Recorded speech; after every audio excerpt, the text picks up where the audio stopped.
एक political dialogue हो रहा है मुल्क के अंदर, उसमें पीएमएलएन की तरफ से, पीटीआई का तो चलें जो भी है वहां से बाहर से जो भी बैठ के जिस तरह की भी आवाज़ें लगा रहे होते हैं, लेकिन पीएमएलएन के अंदर भी इस वक्त हम देख रहे हैं कि ख्वाजा आसिफ थोड़ी हार्ड लाइन लिए हुए हैं, एग्रेसिव हैं, वो डायलॉग के उस तरीके से खुल के हक में बात नहीं कर रहे। ऐसा क्यों है? क्या दो कैंप्स हैं, डिवीजन है, क्लैरिटी नहीं है कि डायलॉग होना चाहिए या नहीं होना चाहिए? हाँ, दो कैंप्स तो हैं, इसमें कोई शक नहीं है। अच्छा। और ख्वाजा साहब उस कैंप में हैं जो आजकल हुकूमत में है। तो हुकूमत में जो होता है उसके हुकूमत के अपने मफादात होते हैं, और उसमें हो सकता है कि डायलॉग में कोई ऐसी सिचुएशन आए जहाँ पे कोई और किस्म का सेटअप, पॉलिटिकल सेटअप कायम हो गवर्नमेंट लेवल पे। एक वजह तो ये है। दूसरी वजह ये है कि एक स्मोक स्क्रीन होती है कि गुड कॉप बैड कॉप खेलना पड़ता है। सब खेल रहे हैं, पीटीआई भी खेल रही है। पीटीआई के जो आप बाहर बैठे हुए हैं लोग, और जिनका पाकिस्तान के साथ कोई मफाद नहीं है, सिवाय कि पाकिस्तान को वो गंदा करें और पाकिस्तान को कमज़ोर करें, पाकिस्तान के खिलाफ प्रोपेगेंडा करें, क्योंकि अमेरिका चाहता है कि पाकिस्तान चीन के बहुत करीब ना हो। ये कोई छुपी बात नहीं है। अमेरिका को बहुत मसला है इस बात से कि पाकिस्तान चीन के करीब होगा और गवादर की बंदरगाह जो है वो ऑपरेशनल हो जाएगी और फिर यहाँ खत्े में तरक्की आएगी। पाकिस्तान को गरीब रखना, डिस्टेबलाइज रखना अमेरिका के लॉन्ग टर्म इंटरेस्ट में है। तो इस वजह से वो जो बैठे बाहर कर रहे हैं वो भी बैड कॉप खेल रहे हैं। तो यहाँ भी फिर उसका रिएक्शन तो आएगा, और ये बात कही जाएगी बार बार कि डायलॉग नहीं होना चाहिए। ये इससे जुड़ी हुई जो तीसरी वजह है ना, वो ये है कि मिसट्रस्ट है हर एक को हर एक पे। इस्टेब्लिशमेंट इमरान खान पे ट्रस्ट नहीं कर रही बिल्कुल, और करेगी भी नहीं। अच्छा। करेगी भी नहीं। तो फिर डायलॉग क्यों हो रहा है? बता दो, मैंने वो जो पहले हमने हम्म। बात की है ना, वो बात इस वक्त जो मिलिट्री की जो लीडरशिप है उसको समझ आई हुई है कि हमें सर्वाइवल मोड में जाना है। हम सर्वाइवल मोड में हैं इस वक्त। हम सर्वाइव नहीं कर पाएंगे अगर हमने ये चीज़ें हैंडल ना की प्रॉपरली। तो इसीलिए मैं अपना पर्सनल ग्रज मुझे साइड पे रखना चाहिए, आपको पर्सनल ग्रज साइड पे रखना चाहिए, इमरान खान को पर्सनल ग्रज साइड पे रखना चाहिए, नवाज शरीफ को पर्सनल ग्रज साइड पे रखना चाहिए जो वो रख रहा है। और वही दूसरा ग्रुप है जो आप कह रही हैं। नवाज शरीफ कह रहा है ठीक है मुज़ाकरात कर लें और मामला कुछ सेट होते हैं। नवाज शरीफ जब भी हुकूमत में आया उसने पुरअमन रहने को तरजीह दी है।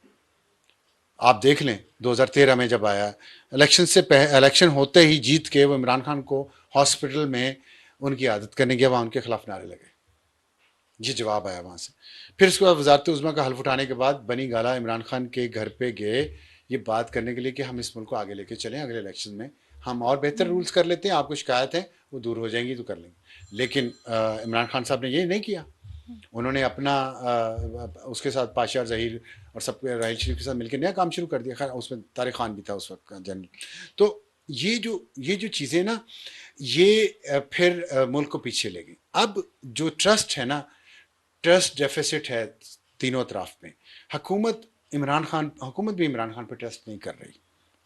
ये जो हुकूमत का ग्रुप है ना, जो हॉक्स का है इस वक्त, जो मुज़ाकरात की मुखालफत कर रहा है, वो कहते हैं इमरान खान पे ट्रस्ट नहीं किया जा सकता। लेकिन हुकूमत के अंदर ही, जिसमें नवाज शरीफ भी हैं और आसफ अली जरदारी भी हैं बाय द वे, और मौलाना फजल रहमान भी हैं, जो ये समझते हैं कि ट्रस्ट करना चाहिए एक बार और इमरान खान पे। और इन चीज़ों को, तो वही बात उसके पीछे नवाज शरीफ और की वही फ़िलासफ़ी है जो आसफ जरदारी की भी है कि हुकूमत है, मुल्क मुश्किल में है, आगे ले जाना है, थोड़ा सा आपस में लड़ाई बंद होगी तो ये मुल्क आगे जाएगा। तो वो लड़ाई बंद कैसे होगी? बातचीत से होगी ना। तो इस पे वो पॉलिटिकल साइड डिवाइडेड है। जो इस्टेब्लिशमेंट है वो डिवाइडेड नहीं है। वो कह रही है अगर गारंटीज कोई मिल जाए इमरान खान की तरफ से तो हम इस पर एतबार कर लेंगे। बगैर गारंटीज के, सॉलिड गारंटीज के, इमरान खान पे एतबार करने पे इस्टेब्लिशमेंट तैयार नहीं है। तो फिर उसमें ये वाला फैक्टर इम्पोर्टेंट है कि जो ये कहा वरना जाता है कि इमरान हमारा खान साहब, मैंडेट वापस सॉरी कर दें। सॉरी मैं आपका सवाल इंटरप्ट कर रहा हूँ, दोबारा कर लीजिएगा। लेकिन इमरान खान जो है ना वो डेस्परेट है इस वक्त कि कहीं ना कहीं मामला तय हो। इसीलिए उनके बाहर बैठे लोग जो है ना वो मुसलसल पाकिस्तान को गाली निकाल रहे हैं ताकि प्रेशर डाला जाए। लेकिन अंदर बैठे जो लोग हैं वो चाहते हैं मुज़ाकरात हो, क्योंकि उन्हें ग्राउंड रियलिटीज का पता है। मैंडेट वाली जो बात है वो फिर कितनी सही क्या? है इस सारे मामले में? जैसे आपने कहा कि नवाज शरीफ चाहते हैं कि मुज़ाकरात हों, एक बार फिर से ट्रस्ट किया जाए। इमरान खान चाहते हैं कि उनका मैंडेट वापस किया जाए। Do you see it as an easy solution कि मैंडेट वापस कर दिया जाए और फिर एक मरतबा इलेक्शन की तरफ हम चले जाएं? मैंडेट वापस करने से मुराद यही कि एक फ्रेश इलेक्शन में हम चले जाएं नहीं, और उसके बाद एक लेजिटिमेट गवर्नमेंट बन जाए। देखें, आप इससे ये तासुर अगर देना चाह रही हैं कि मौजूदा गवर्नमेंट लेजिटिमेट नहीं है, तो मैं इस तासुर को गवर्नमेंट के अपने लोग कह चुके हैं काफ़ी कुछ। नहीं, काफ़ी कुछ कहना और लेजिटिमेट ना कहना ये अलग फ़र्क है, दोनों बहुत फ़र्क है। मसला ये है कि हमारे यहाँ इलेक्शन ऐसे होते हैं, ये पहली बार नहीं हुआ। मसला ये है कि ज़िंदगी 2022 से नहीं शुरू हुई, ज़िंदगी पहले भी चल रही थी, दैट्स ट्रू। ठीक है, ऐसे ही चल रही थी और 2022 वाले उसमें मुसलसल शामिल थे, बेनिफिशरी थे, बहुत बड़े, उससे भी बड़े जितने आजकल के कोई बेनिफिशरीज होंगे। तो इसलिए अपने आप को जब आप हाई पेडिस्टल पे ले जाते हैं, हाई मॉरल ग्राउंड पे ले जाते हैं, तो पहले अपनी गलतियां, खामियां, गुनाह तस्लीम करें। ऐसे नहीं हो सकता कि आप हमें गाली निकाल के कहें हमने जो किया उस पर बात मत करो, अब हमारे साथ खड़े जाओ। ना ना बेटा ना, ठीक है। पहले अपनी गलतियां तस्लीम करो, माफी मांगो, अगले आने वाले वक्त की गारंटी दो कि रिपीट नहीं करोगे जो कि तुम मशहूर हो यू टर्न पे, वादे तोड़ने पे, झूठ बोलने पे, गाली निकालने पे, गलत इल्जाम लगाने पे साबित शुदा हो, उसका तासुर को जाहिल करो। थोड़ा सा हम ब्रीफ रखेंगे, टाइम खत्म हो रहा है। तो सवाल आखिरी यही है कि बजाय इसके कि हम पीटीआई से ये कहें कि आप इस वक्त का जो मैंडेट अगर आपका चोरी हुआ है तो आप उस पर सब्र कर लें, हम पीएमएलएन को क्यों ना ये कहें कि आपका जब मैंडेट चोरी हुआ था तो तब आपने स्टैंड क्यों नहीं लिया था, तब आपने अपने मैंडेट के वापसी के लिए फाइट क्यों नहीं किया था? ये सिलसिला तो फिर कभी रुकेगा। ये बात ऐसी है, देखें, जिसपे आपने यकीन नहीं करना, क्योंकि आप लोगों के लिए, आपसे मुराद पीटीआई वालों के लिए जिंदगी तो 2022 से शुरू हुई है। किसी सियासी लीडर ने नहीं, कोई सियासी लीडर नहीं ये करता जो इमरान खान कर रहा है। ये फाइट नहीं, फाइट ऐसे नहीं होती, ये तो समझा रहा हूं। It's not a battle, it's a war, war for civilian supremacy. ये एक दफा में नहीं होनी विन ओवर, ये एक दिन में, एक हफ्ते में, एक साल में नहीं होनी। नवाज शरीफ ने क्यों नहीं किया? नवाज शरीफ ने इसलिए नहीं किया कि अगर नवाज शरीफ यही काम करता तो तब भी मुल्क में यही बेयकीनी की कैफियत होती जो इस वक्त है। उसने इमरान खान को फ्री हैंड दिया कि ठीक है तुम हुकूमत कर लो, झूठे मैंडेट पे तुम कर लो, मैं मुल्क को। ये होते हैं बड़ों वाली सोच। जो घर में बड़ा होता है ना, ये कुर्बानी देने वाला घर में होता है, वो देखता है कि ये चीज़ गलत है, लेकिन फिर भी वो पीछे उड़ के बैठ जाता है कि ठीक है यार, अगर आप लोगों ने अपनी मर्जी करनी है तो कर लें। और मर्जी करने जिन्होंने की थी, कमर बाजवा ने और फैज ने और उसके सारे हवारियों ने, फिर अपने निकाले हुए अल्फाज वापस खाए ना। मैं डिसेंट अल्फाज में ये बात कर देता हूँ, उन्होंने खाए ना। फिर तो नवाज शरीफ की बात सच हुई ना कि लो कर लो, तुम लोग अपनी मर्जी कर लो।